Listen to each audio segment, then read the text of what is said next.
सोचने दे, बंद करो, बंद कर दे। अच्छा टीचर बोलते हैं रिकॉर्ड हो रहा है सही।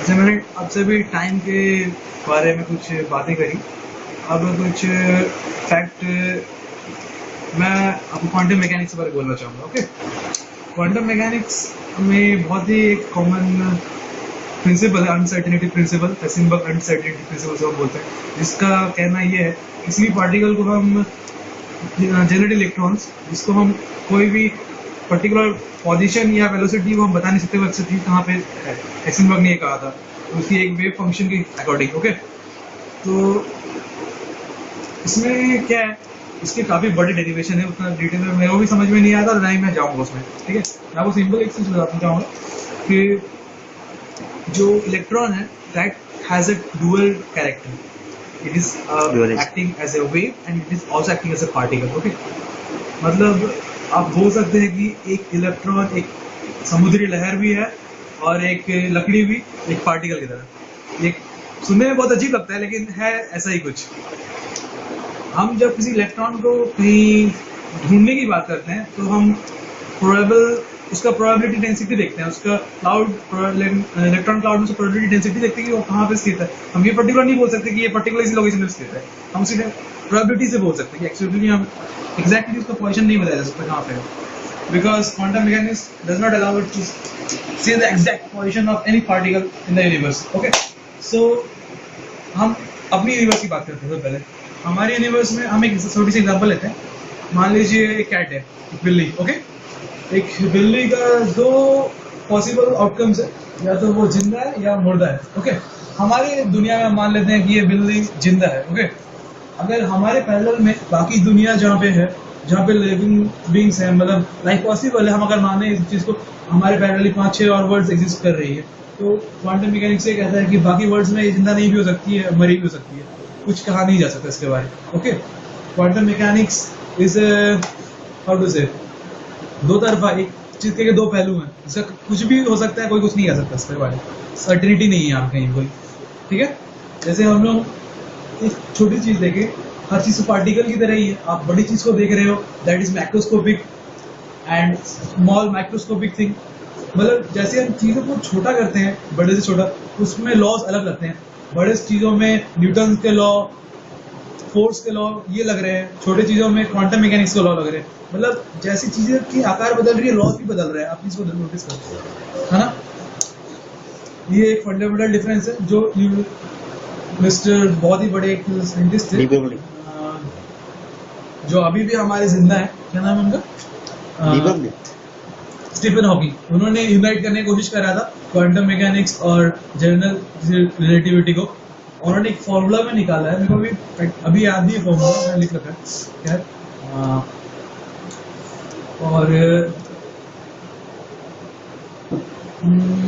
अच्छा, हाँ, हमें आपको तो लाइट ईयर के बारे में पता ही होगा, the distance travel by light during a year. Okay, that is known as light year and is a measure of distance, not a year. Okay, so हम लाइट ईयर में जब आते हैं तो हम पाते हैं कि हमारी जो यूनिवर्स है वो एग्जैक्टली 10⁻28 का आकार में था, लेकिन ये साला धीरे धीरे बढ़ता ही जा रहा है, that is expanding, universe is really expanding. Okay, it is becoming more and more complicated, means more and more complex. Okay, मतलब कॉम्प्लेक्सिटी बढ़ रही है, एंट्रोपी बढ़ता जा रहा है। ओके, बिकॉज पहले जब हम कुछ मिलियन से पीछे चले जाएं तो that was something like gas का गोला सराउंडिंग प्लाज्मॉन्स, प्लाज्मा स्टेट में थी, अभी वो कंडेंस हो गए। ऐसे कोई नॉर्मल स्टार का लाइफ पीरियड के बारे में डिस्कस करते हैं, एक नॉर्मल स्टार बनता कैसे है।